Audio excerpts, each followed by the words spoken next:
Here's the fun one. We're going to take this whole beautiful 13-pound salmon, fillet it, poach it, and fully decorate it and get ready for your dining pleasure. This is a cold presentation. This is a gorgeous fish. You can tell by the clarity of the eyeball. This is something that you're not going to be able to tell, but it has a beautiful slime to it. This is characteristic of a fresh salmon. And we're going to start right now. And what we're going to do is first take the collarbone off. When I get finished with this, there'll be no bones left. And we want to gill it.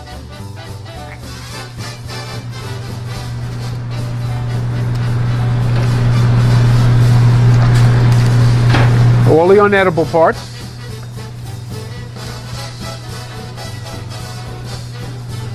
We'll get that on the other side. And when we poach fish, actually, I mean, if it's on side, you don't watch at this particular point, but the eyeballs don't poach very well, and they can impart a flavor on the salmon which we do not like. So we're just going to pop those out.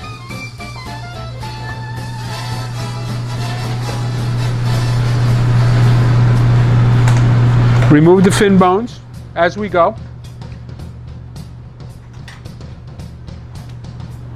And then we're going to butterfly fillet it.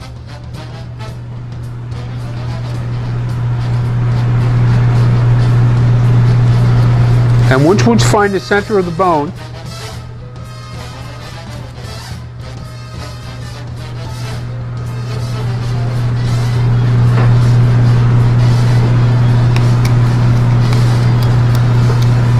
we're cutting through the belly bones to get to the spine bone.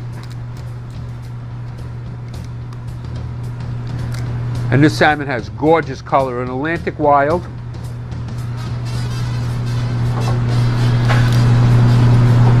And once I find my mark and get through those belly bones, I like to take long knife strokes so it doesn't have jagged edge.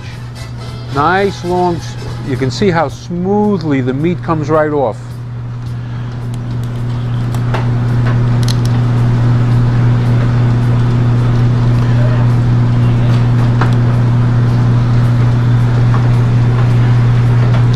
I want to save the tail for presentation.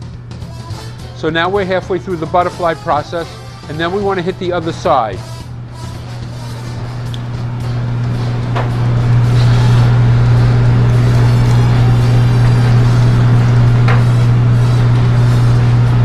The other eyeball extraction.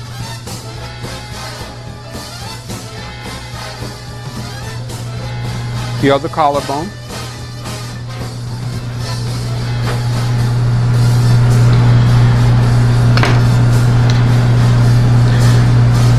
Then the gill comes out pretty easy. We'll give that a rinse before we get further. And Randy, you think you could be kind enough to get me my forceps?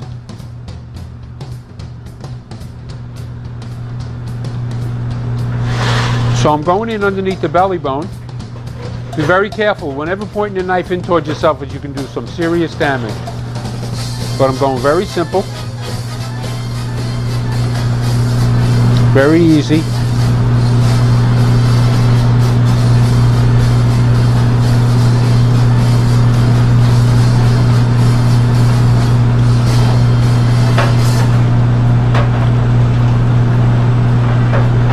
Right underneath that fin bone.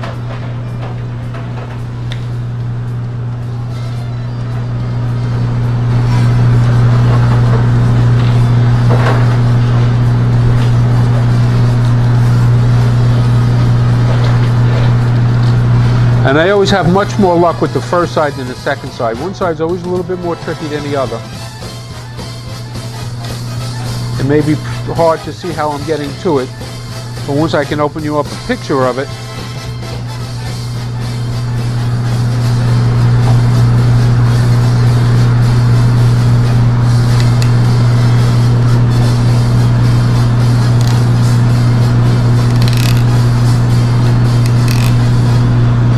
gorgeous looking salmon.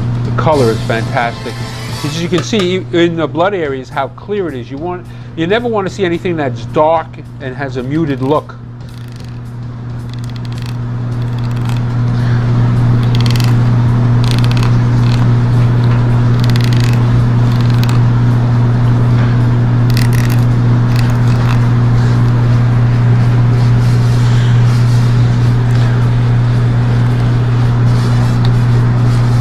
I'm breaking off the bottom of the bone so I can finally remove the whole thing.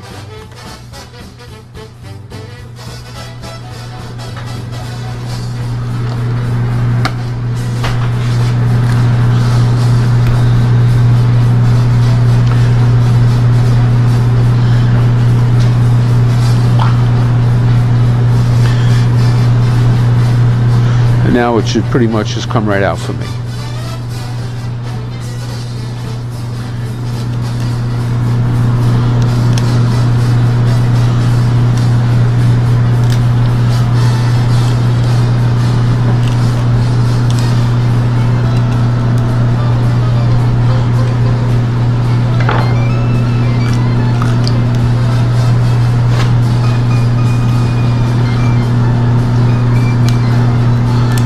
When you're doing this, got to be very careful because, like I said, this fish has some slime to it, which is a good thing, but it also makes the knife slippery.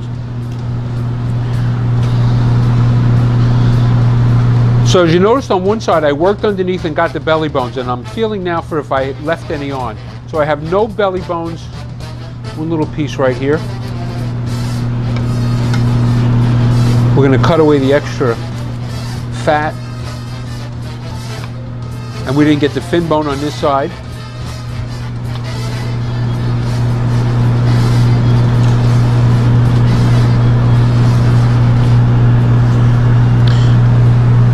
So on this side we still have them belly bones.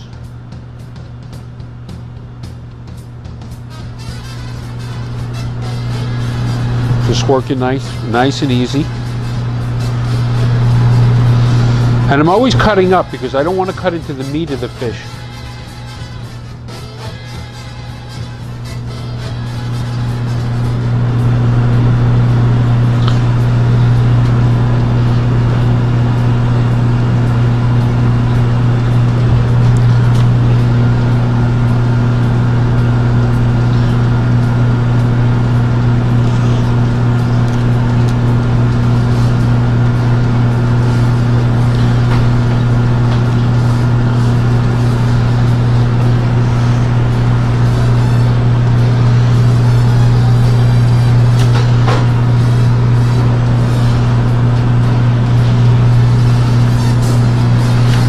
So now you may think we're fully deboned, but the fun is still yet to be had. Fish have a pin bone, that's a side lateral bone. And when you go this way, you actually can't feel them, but when you go against the grain, they're right here. And I like to start at the first one, and then they all follow pretty good. So we use a forceps, and we just keep on pulling until we get to the top.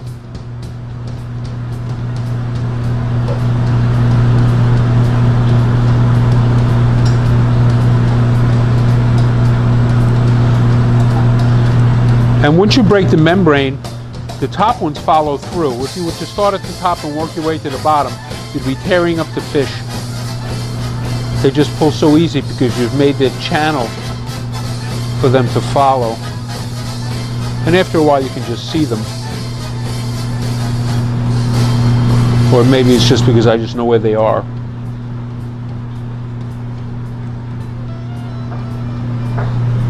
I've always wanted to count them to see if I've got them all. They're probably always the same amount. So we just, now again, you just go down the fish to see that if you got them all. Always a pesky one up top. And we'll do the same thing on the other side. Okay, now that our fish has been totally deboned, checked the bones, rinsed and ready to go, we're going to season it. Unseasoned, it just won't have any flavor. We're going to do a light seasoning. We have a little white pepper and kosher salt that we're just going to go lightly on one side of the fish because we don't want to over salt it. We're going to just fold it back over Place the head so we can see it. And these fish that are always just a tad bigger, because we don't want to lose the tail, because when we display this later, it's all going to matter. So on the outside, I do a little bit more generous salt and pepper, because we're going to pull the skin off, and this is just going to help bring up the flavor. Because if you ever seen Malto Mario when he did his salt fish and he encased it in like 3 or 4 pounds of salt, and it wasn't salty at all. This is the same process. It's on the outside. It's only used to bring up the flavor. And what we have here in this pot, this is a Corprione. This has been a steeped brew of white wine, white vinegar, pepper, thyme, and bay leaf. And we've blended all the flavors together, and this is going to be our poaching liquid. So what we're going to do is just add this to the tray and keep the herbs in the pot so it doesn't affect the fish. When I mean affect the fish, it sticks to it, and it's an unsightly thing when it comes to display. All we really want is the flavor. It's like brewing a tea.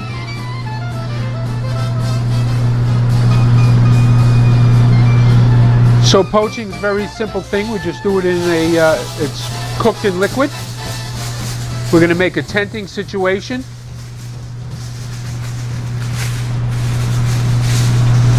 And we'll poach this in the oven. It'll take 30 minutes to 35 minutes at 350 degrees.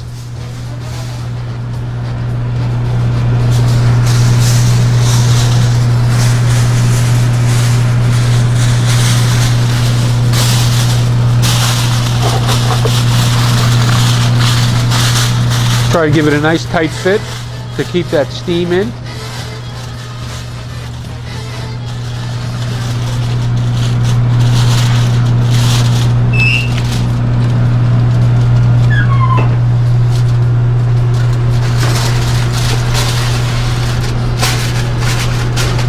In we go, on we go, and let's set our timer for 30 minutes. We'll check it with an internal thermometer. We're looking for 135 to 140 degrees, and we want to give or take 5 minutes. So I rather err on the side of caution and go 30 minutes, even though I know it's probably going to take 35. Okay, it's unveiling time. Our fish has been checked for temperature. We're at 140 and we're ready to go. Let's see what we've got underneath the wrapper.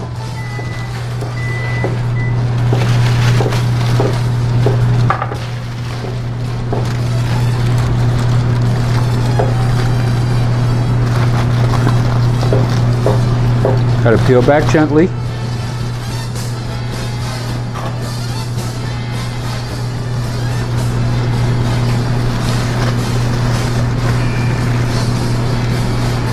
Okay, so we've got a little sticking going on here. But like everything, there's a way around it. So what I'm going to do is going to cut off this foil, and when it cools, it'll enable me to pull it off a lot easier. And now what we're going to do is we're going to skin the outside of the fish.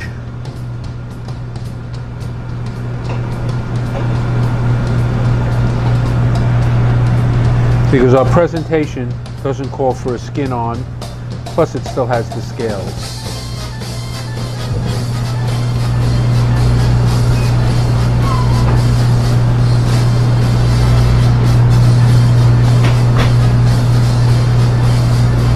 Just fold it back nice and gentle.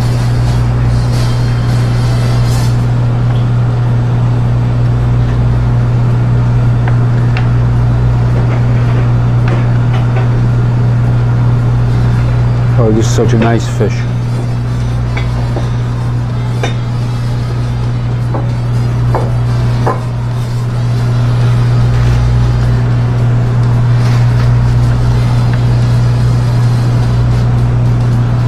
I can turn it around for you.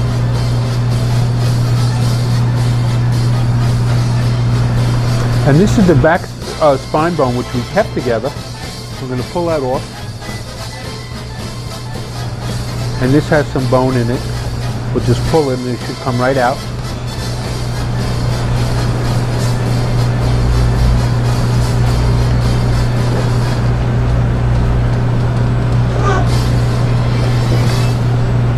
We don't care about the bottom skin because the bottom side up, and the way we serve it, it's not going to affect it. We just work at it nice and gentle.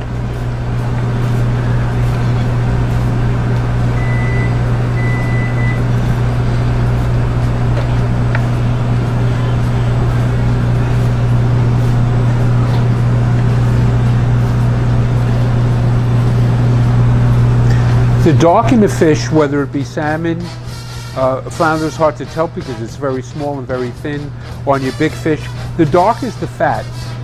And in our presentation here, this actually would taste good in the salmon fillet as if you were having it broiled. But the way we serve it was for our presentation, we really want to scrape that right down and we want to be done with it. So just nice and gently.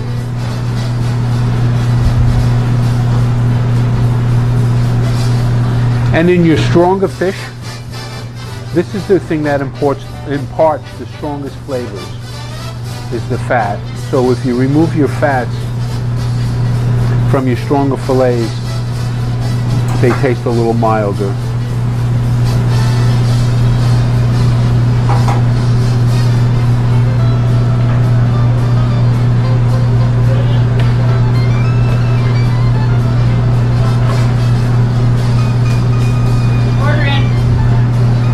You see how nice and easily it's being removed? The fish has been cooked perfectly.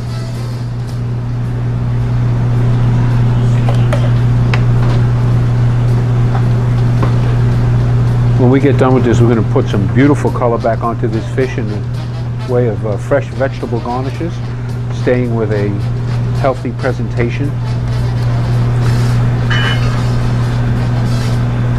And we don't want to scrape too hard because we want to keep the lines. You see those beautiful lines of the fish? And that's part of the beauty of the presentation.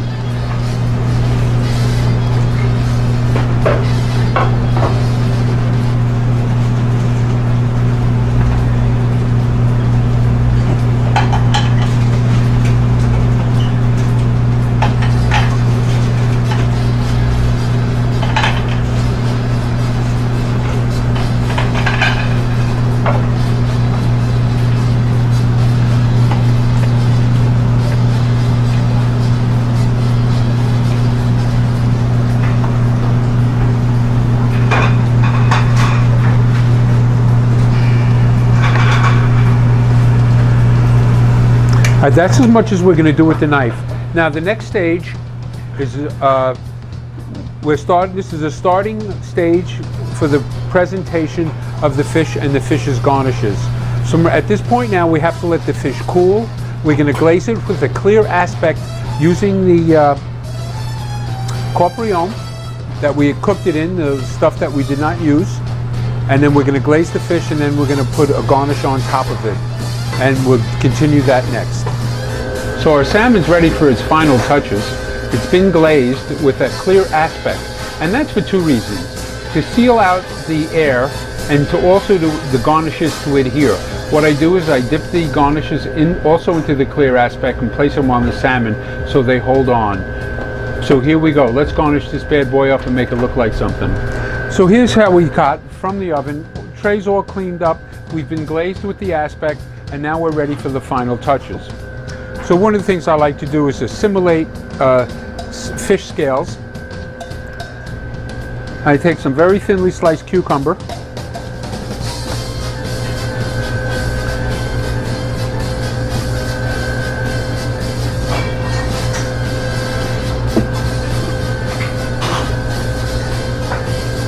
And of course, the closer pattern you make, the tighter pattern you make, the nicer it looks.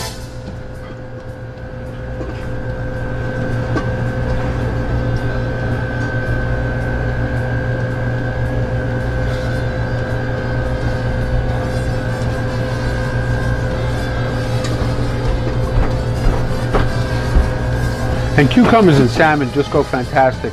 When we finally get to it, we're going to serve this with a low-fat dill dressing, only for the presentation that we're going to have. Otherwise, it's a regular fat dill dressing. So now we're going to go to making a few flowers. So we need to make our stems a little too thick.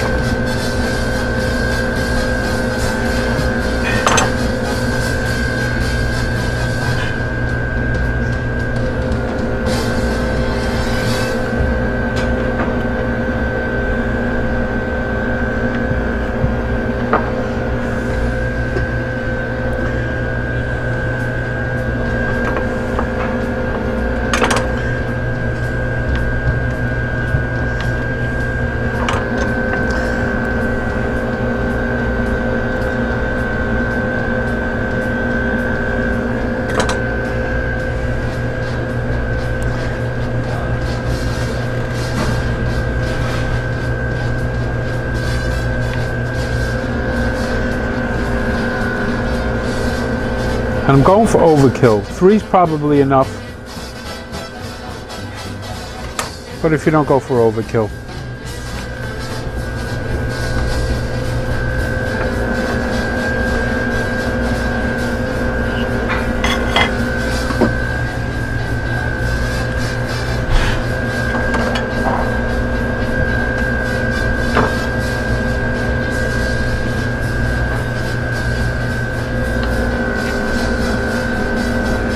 And this is the leaf of the leek that's just been blanched to give it some pliability. Helps keep the color also.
Working with aspects gets a little slippery. Sometimes you just need a little bit of a helping hand.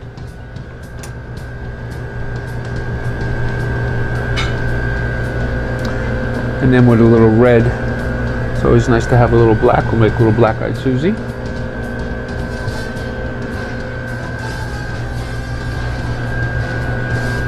Without the gelatin, as you could probably tell, these things wouldn't stick to the fish. They're very simple flowers.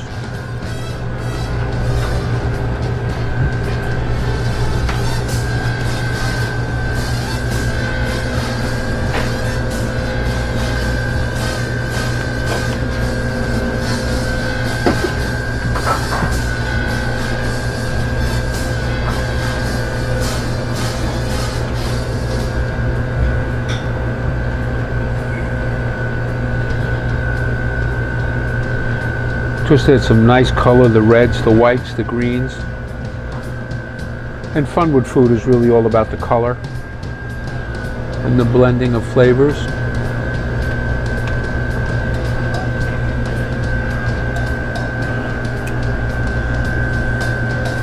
Dill and salmon are synonymous also.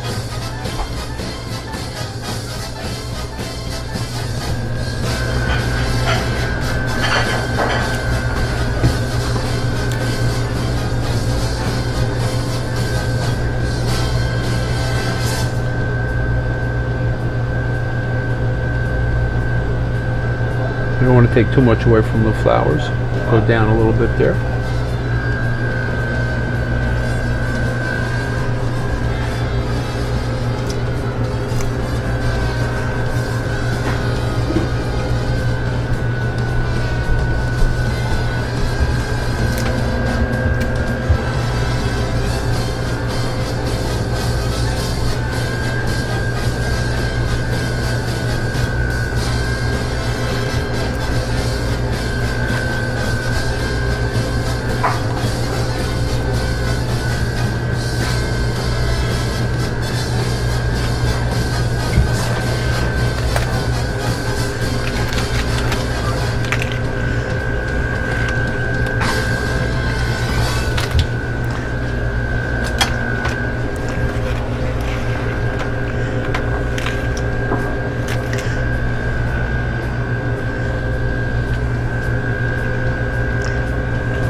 I'm thinking one little quickie tomato roast. It's very easy to make. Just start around the top. And you want to make a bunch of nice jagged cuts. And just cut around. Like doing the whole apple when you're playing with the kids. Without, see if you can not break the peel. And all the jagged cuts is what gives the rose some class at the top when you wind it.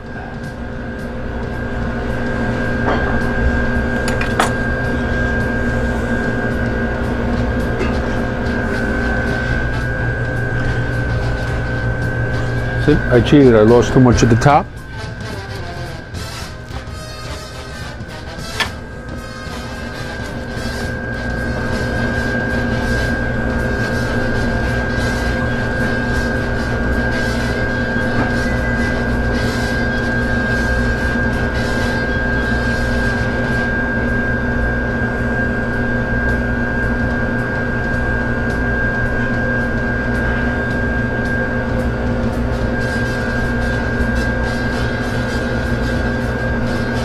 Didn't get away from me that time.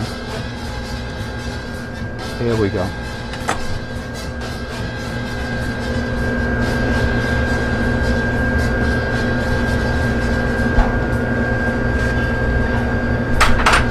Now we have just a tad too much. Oh, easier to take it away than it is to add.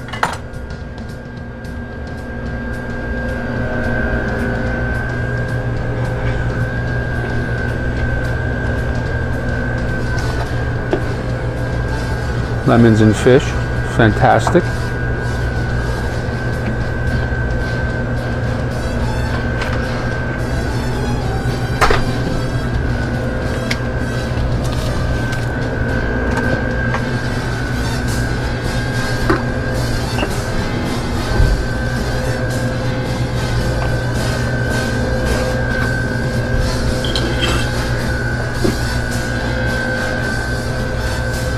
Just give a light sprinkle. This is the clear gelatin.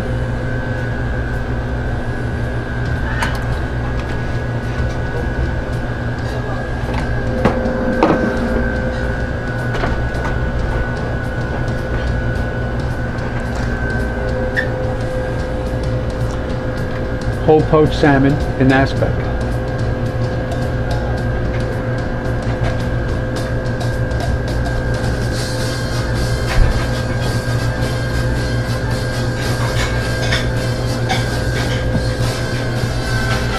Thank you for watching my presentation.